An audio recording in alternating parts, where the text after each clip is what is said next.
আসসালামাইকুম।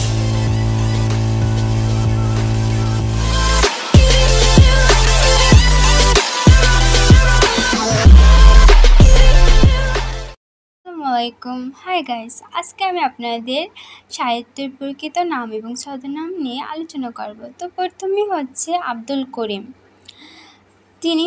তার উপাধি হচ্ছে সাহিত্য বিশারদ। আলাওলের উপাধি হচ্ছে মহাকবি। ঈশ্বরচন্দ্র গুপ্তের উপাধি হচ্ছে যুগসন্ধিক্ষণের কবি। ঈশ্বরচন্দ্র শর্মার উপাধি হচ্ছে বিদ্যাসাগর বা বাংলা গদ্যের জনক। তারপরে আমরা আসবো কাজী নজরুল ইসলাম। তার ছদ্মনাম হচ্ছে ধূমকেতু, আর উপাধি হচ্ছে বিদ্রোহী কবি বা জাতীয় কবি।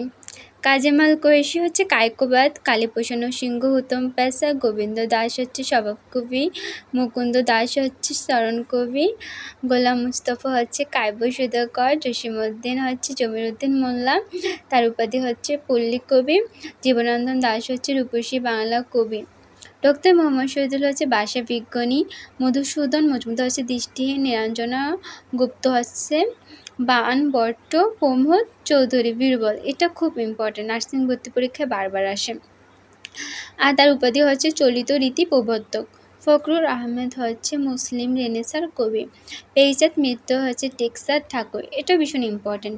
বিহারীলাল চক্রবর্তী হচ্ছে বোরের পাখি। বঙ্কিমচন্দ্র চট্টোপাধ্যায় হচ্ছে কমলাকান্ত সাহিত্য সম্রাট।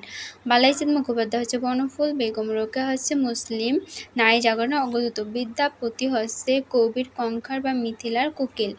বিনয় কুমার মুখোপাধ্যায় হচ্ছে যাযাবর। ভারতচন্দ্র হচ্ছে রায়গুণাকর। মোজাম্মেল হক হচ্ছে শান্তিপুরের কবি। মোহাম্মদ জহিরুল্লাহ হচ্ছে জহির রায়হান। মুকুন্দরাম চক্রবর্তী হচ্ছে কবি কঙ্কন। মীর মোশাররফ হোসেন হচ্ছে গাজী মেয় উৎপাদক। আর মধুসূদন মজুমদার হচ্ছে দৃষ্টিহীন।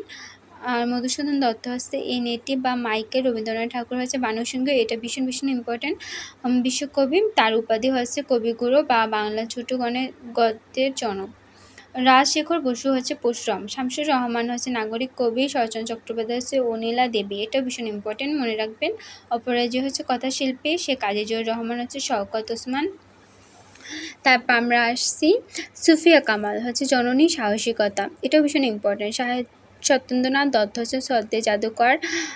সুনীন্দ্রনাথ দত্ত হচ্ছে ক্লাসিক কবি। সমরেশ বসু হচ্ছে কাল